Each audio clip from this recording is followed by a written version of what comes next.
மூட்டு வலிகளிலேயே மிக மிக கொடுமையானது, நரக வேதனை தரக்கூடியது கவுட்னு சொல்லக்கூடிய யூரிக் ஆசிடால வரக்கூடிய மூட்டு வலி தாங்க. என்ன ஆகும் அப்படின்னா, இந்த கை இருக்குன்னு வச்சுக்கோங்களேன், இப்படி மடங்குனா மாதிரி தான். ஒரு கற்சிலையா இப்படி மடங்குன மாதிரி இருக்குன்னு வச்சுக்கோங்களேன், எப்படி இருக்குமோ அது மாதிரி தான் இந்த இடத்துல என்ன ஆகுன்னா அப்படியே லாக் ஆயிரும், இறுகி போயிடும், இப்படி திருப்ப முடியாது. அப்படி நீங்க முயற்சி பண்ணுனீங்கன்னா கடுமையான வலி எடுக்கும்.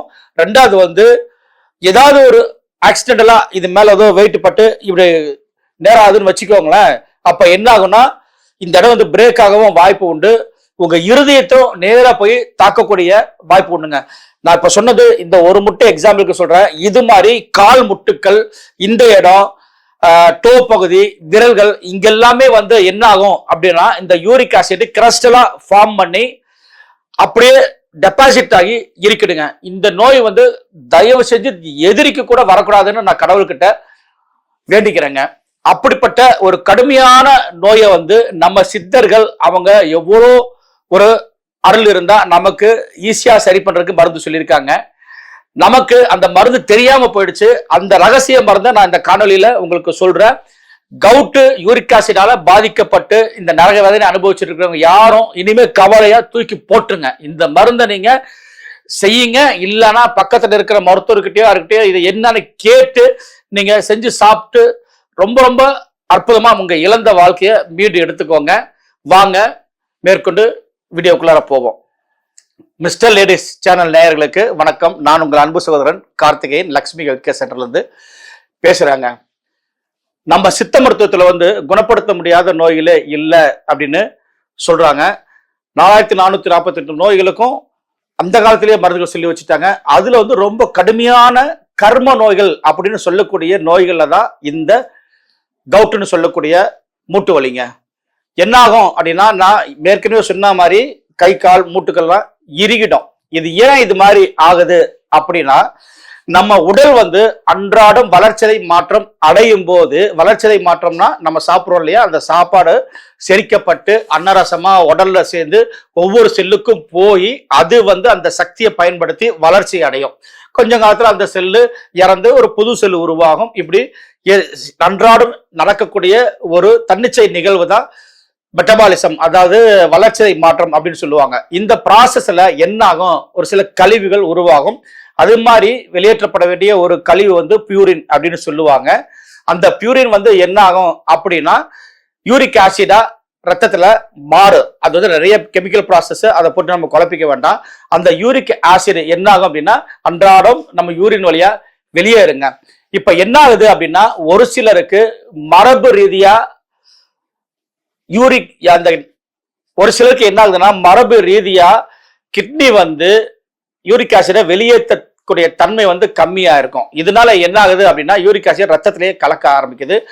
அது அதிகமாக ஆக ரத்தத்தில் இருக்கக்கூடிய சோடியத்தோட சேர்ந்து அப்படியே கிறிஸ்டல் ஃபார்ம் ஆயிரும். கிறிஸ்டல்னா கொஞ்சம் முள்ளா உங்களுக்கு என்ன ஆகுதுன்னா களி மாதிரி ஃபார்ம் ஆகி கல்லு மாதிரி ஆகும். அந்த கல்லுங்கள்லாம் என்ன ஆகும்னா களியும் கல்லுமா சேர்ந்து ஒவ்வொரு மூட்டுக்குள்ளையும் போய் அப்படியே பிடிச்சி வச்சிடும். அதாவது நான் சிம்பிளா உங்களுக்கு புரியுற மாதிரி சொல்லணும்னா, எம்சில இருக்கு பாத்தீங்களா, எம்சில என்ன பண்ணுவாங்கன்னா, ஒன்னு இரும்போட இரும்பு ஜாயின் பண்ணோம்னா அது மேல போட்டு நல்லா அப்ளை பண்ணுவாங்க. அது மாதிரி என்ன ஆகுதுன்னா இது மூட்டுக்குள்ள போய் பிளாக் பண்ணிடுங்க. இதனால என்ன ஆகுதுன்னா கடுமையான வலி, கை காலை நம்ம நீட்ட முடியாது, மடக்க முடியாது, நரக வேதனை தாங்க. ஏற்கனவே நாம எலும்பு தேய்மானத்தினால வரக்கூடிய மூட்டு வலிகள், பிறகு ரொமட்டாய்டு ஆர்த்ரைட்டிஸ் இதெல்லாம் பார்த்தேன். அதெல்லாம் கம்பேர் பண்ணும்போது இது மோசமானது. அது எவ்வளவோ பரவாயில்ல அப்படின்னு அனுபவப்படுறவங்களுக்கு தாங்க தெரியும். சரி, இந்த யூரிக் ஆசிட் அளவு எவ்வளவு இருக்கணும் அப்படின்னா, பெண்களுக்கு 2.4 இருந்து 6 மில்லிகிராம் பர் டெசிலிட்டர், ஆண்களுக்கு 3.4 இருந்து 7 மில்லிகிராம் பர் டெசிலிட்டர் வரைக்கும் இருக்கலாம். ஒரு சில நேரங்களில் இது அதிகமாகும். நீங்க தற்சமையா ஏதோ ஒரு காரணத்துக்காக பிளட் டெஸ்ட் எடுக்கும் போது இந்த யூரிக் ஆசிட் செக் பண்ணுவாங்க. அப்ப நீங்க அதிகமா இருந்ததுன்னா உடனே பயந்துட வேண்டாம். எல்லாருக்கும் யூரிக் ஆசிட் அதிகமா இருக்கிறவங்களுக்கெல்லாம் இந்த பிரச்சனை வரும் அப்படின்னு அர்த்தம் கிடையாது. ஒரு சில உணவுகளாலும் இந்த யூரிக் ஆசிட் அளவு அதிகமிக்கலாம். அது என்ன ஆகும்னா ஒரு 2-3 நாள்ல சரியா போயிடும். அப்படி சரியாகாம அதிகமாவே இருக்கிறவங்களுக்கு தான் இந்த பிரச்சனை ஏற்படுங்க. இந்த பியூரினை அதிகப்படுத்தக்கூடிய உணவுகள் அப்படின்னு அசைவ உணவெல்லாம் சொல்றாங்க. பட் அசைவ உணவுகள்ல ஏறக்கூடிய அளவு ரொம்ப ரொம்ப ரொம்ப கம்மி. அதனால இதுக்கு பயந்துகிட்டு அசைவத்தை சுத்தமா விட்டவங்களும் இருக்காங்க. அது மாதிரிலாம் விட வேண்டிய அவசியம் இல்லைங்க. நீங்க ஒரு மிதமான அளவுல எடுத்துக்கலாம். சரி வாங்க இந்த மருந்து எப்படி செய்யறதுங்கிறது அப்படின்னு போகலாம். அதுக்கு முன்னாடி எங்க கிளினிக்ல நடந்த உண்மை சம்பவங்களை உங்களுக்கு நான் சொல்ல விருப்பப்படுறேன். ஒரு பெண் வந்து 10வது அப்பதான் வந்து 9th பாஸ் 10th போறாங்க. கவுட் இந்த பிரச்சனை வந்துருச்சு. வீட்டோட முடங்கியாச்சு. ஒண்ணுமே பண்ண முடியல. அந்த பிள்ளைய அழகா அவங்க அப்பா வந்து கார்ல வச்சு கூட்டு வந்தாரு. இறக்கி கொண்டு வந்து பார்த்தோம். நாடி பார்த்துட்டு அந்த சின்ன வயசுலயே இவ்வளவு கஷ்டப்படுறது வந்து ரொம்ப ரொம்ப பெரிய ஒரு வேதனையான செயல். ஆனா அந்த குழந்தைய வந்து பாராட்டி தான் ஆகணும். அதையும் தாங்கிக்கிட்டு முகத்துல வந்து எந்தவித வேதனையும் காமிச்சிக்கல. நல்லா ட்ரீட்மெண்ட்டுக்கு ஒத்துழைச்சாங்க. அதே மாதிரி இன்னொரு பையன் அவர் என்ன பண்ணாரு, +2 முடிச்சிட்டாரு. காலேஜுக்கு போக முடியல. என்னன்னா கவுட் வந்துருச்சு. வீட்டுல கிடக்குறாரு. இவங்க எங்கெங்கேயோ அலைஞ்சு என்னென்னமோ பண்ணி ஒன்றும் பண்ண முடியாம நம்ம கிட்ட வந்தாங்க. நம்ம கிட்ட வரும்போது இவங்களுக்கு என்ன பண்ணா, ரசாயன மாத்திரை, வேப்பெண்ணெய், அதாவது வேப்பெண்ணெய் சுருக்குலிங்க செந்தூரம் ஏற்கனவே நம்ம சொல்லியிருக்கோம். இவங்களுக்கு தனி வகையில செய்யணும். ஸ்பெஷல் வேப்பெண்ணெய் சுருக்குலிங்க செந்தீரம், நெல்லி லேகியம், இது மாதிரி ஒரு சில மருந்துகளோட அந்த கட்டு இருக்கு பாத்தீங்களா, அதாவது கிரைஸ்டல் கட்டு, அதை உடைக்கிறதுக்குன்னு அவங்க உடம்புக்கு ஏற்ற மாதிரி ஒரு சில மருந்துகள் காம்பினேஷன் போட்டு கொடுத்தாங்க. கரெக்டா 1 நாள் 2 நாள்லயே வலியெல்லாம் அற்புதமா நின்று போச்சு. தொடர்ந்து ஒரு 3 மாசம் வெளியே ஒரு எண்ணெய் தேய்ச்சி பிசியோதெரப்பி. ஏற்கனவே முன்னாடியே சொன்னோம், நம்ம கைவிரல நீட்ட முயற்சி பண்ண ஹார்ட்ல போய் குத்துன்னு. ஆனா இவங்களுக்கு நம்ம இந்த ஆயில் செஞ்சு கொடுத்து அதை வந்து டெய்லி போட்டு கொஞ்சம் கொஞ்சமா அவங்களுக்கு வலி தெரியாத அளவுக்கு நிமித்தி கொண்டு வந்து இன்னைக்கு கையை காலை எல்லாமே நல்ல மூமெண்ட், ஒரிஜினல் மூமெண்ட்ல இருக்கிற மாதிரி ஆயிட்டாங்க. அந்த குழந்தைங்க நல்லபடியா எக்ஸாம் எழுதி இன்னைக்கு கல்யாணமாகி பிள்ளைகுட்டிகளோட நல்லா இருக்காங்க. இறைவனுக்கு ஒரு மிகப்பெரிய நன்றிகளை சொல்றேன். இப்ப இந்த நோய்க்கு வந்து எல்லாருக்கும் ஒரே மாதிரி மருந்து நாம கொடுக்க முடியாது. ஒவ்வொருத்தருடைய உடல் தன்மைக்கும் பாதிப்புக்கு ஏற்ற மாதிரி செஞ்சுதான் கொடுக்கணும். ஆனால் வலி நீங்கிறதுக்கு ஒரு காமனான மருந்து இருக்கு. அந்த மருந்து பத்தி நாம பார்க்கலாம். அதுதான் ஸ்பெஷல் வேப்பெண்ணெய் சுருக்குலிங்க செந்தூரம். தேவையான பொருட்கள் லவங்கா லிங்கம் அப்படின்னு சொல்லுவாங்க. அது வந்து ஒரு 100 கிராம் இல்ல 50 கிராம் எடுத்துக்கோங்க போதும். ஒரே கட்டியா இருக்கணும். அதை வந்து 3 நாள் தாய்ப்பால்ல போட்டு சுத்தி பண்ணி எடுத்துருக்கணும்.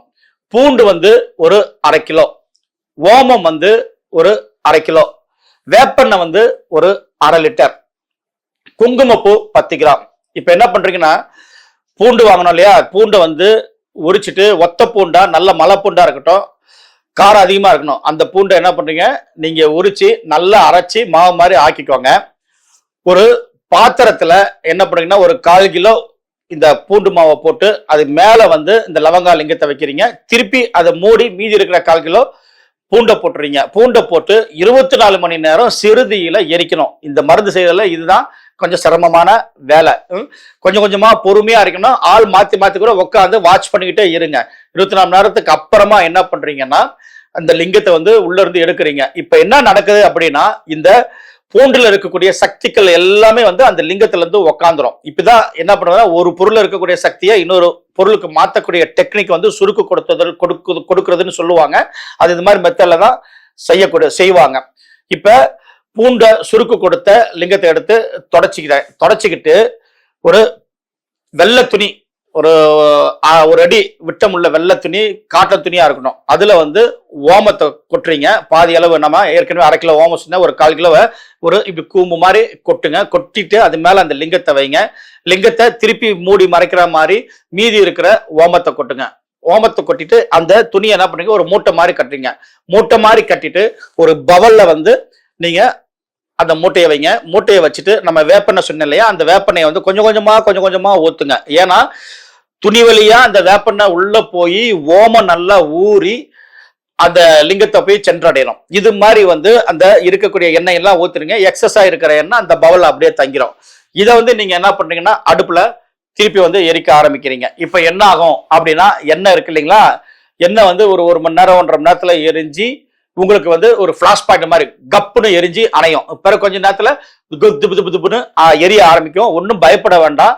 அது எல்லா எண்ணெய்களுக்கும் உள்ள ஒரு ப்ராப்பர்ட்டி, பிளாஷ் பாயிண்ட், ஃபயர் பாயிண்ட்னு சொல்லுவாங்க. அந்த எண்ணெய் எல்லாம் எரிஞ்சதுக்கு அப்புறமா நீங்க என்ன பண்றீங்க, உள்ள இருக்கிற லிங்கத்தை எடுத்து நல்லா ஒரு கூர்மையான ஆயுதத்துல கத்தியில கீறி தொடச்சி கிளீன் பண்ணி வச்சுக்கிறீங்க. ஏன்னா இந்த எள்ளு வழியா வேப்பெண்ணெய் 2 சத்தியும் சேர்ந்து சுருக்கி ஏறி இருக்கும், பார்க்க கருப்பா ஆயிடும். அதனால நல்லா கருப்பு தெரியாத மாதிரி ஸ்கிராட்ச் பண்ணி அந்த லிங்கத்தை எடுத்து வச்சுக்கிறீங்க. இந்த லிங்கத்தோட 10 கிராம் குங்குமப்பூ எடுத்து வச்சிருக்கோம் இல்லைங்களா? இந்த குங்குமப்பூவை என்ன பண்ணணும் அப்படின்னா, நல்ல ஒரு வெயில வந்து 1 மணி நேரம் காமிச்சு எடுத்து வச்சிருக்கணும். என்னன்னா குங்குமப்பூ நல்லா காஞ்சி சருகு மாதிரி ஆயிடும், அரைக்கிறதுக்கு ஈஸியா இருக்கும். அந்த கண்டிஷன்ல எடுத்து வச்ச குங்குமப்பூவை லிங்கத்தோட சேர்ந்து நல்லா இதுல கல்வத்தில் அரைங்க. கல்வத்தில் அரைக்க ஃபைன் பார்ட்டிகளா மாறும். ஒரு 3 மணி நேரத்துல இருந்து 6 மணி நேரம் வரைக்கும் அரைங்க. இதுதான் கவுட் மூட்டு வலி மட்டும் இல்லாம எல்லா மூட்டு வலிக்கும் கேட்கும். எஸ்பெஷலி இந்த லிங்கம் வந்து கவுட்டுக்குன்னு செய்யக்கூடிய ஒரு அருமையான மருந்து. இது வந்து திரிகடி அளவு அப்படின்னு சொல்லுவாங்க. திரிகடி அளவு அப்படின்னா இந்த 3 விரல்ல இப்படி எடுத்தா எவ்வளவு வருமோ அவ்வளவு, அப்ராக்சிமேட்டா ஒரு 300 mgன்னு வச்சுக்கோங்க. எடுத்து அவங்க உடல்தன்மைக்கு ஏற்ற மாதிரி தேனிலையோ இல்ல வேற பொருட்களையோ கலந்து சாப்பிடும் போது அற்புதமா என்னன்னா வலி நிற்கும். கிறிஸ்டலை கரைச்சி கையை விரலெல்லாம் நேராக்குறதுக்கு நாம அவங்கவுங்க தன்மைக்கு ஏற்ற மாதிரி மருந்து செஞ்சு தாங்க கொடுக்கணும். உங்க அருகில் இருக்கிற மருத்துவரையோ யாரையோ கான்டாக்ட் பண்ணி கூட நீங்க சொல்லுங்க, இது மாதிரி ஒரு வலி இருக்குன்றதுக்காகத்தான் நான் இந்த காணொலியை உங்களுக்கு போட்டிருக்கேன். சரி நண்பர்களே, இந்த காணொலியில பார்த்த விஷயங்கள் எல்லாம் சும்மா ஏதோ பேருக்கு சொல்றாருன்னு நினைக்காதீங்க. இது வந்து உண்மையிலேயே நடந்த நிகழ்வுகளை தான் சொல்லியிருக்கேன். எங்க கிளினிக்ல நடந்த நிகழ்வுகள். இது மாதிரி கஷ்டப்படுறவங்க எல்லாம் நல்லா இருக்கணும் அப்படிங்கிற ஒரு எண்ணத்துல தான் இந்த பதிவு போட்டிருக்கோம். உங்களுக்கு தெரிஞ்சு யாராவது இது மாதிரி வேதனைப்பட்டாங்கன்னா தயவு செஞ்சு இந்த காணொலியை அவங்களுக்கு ஷேர் பண்ணுங்க, சேனலை சப்ஸ்கிரைப் பண்ணுங்க, லைக் பண்ணுங்க. எங்களை ஊக்குவிச்சாதான் நாங்க உங்களுக்கு தேடி இன்னும் நல்ல விஷயங்களை போடுவோம். மீண்டும் ஒரு நல்ல காணொலியில் சந்திக்கிறேன். நன்றி, வணக்கம்.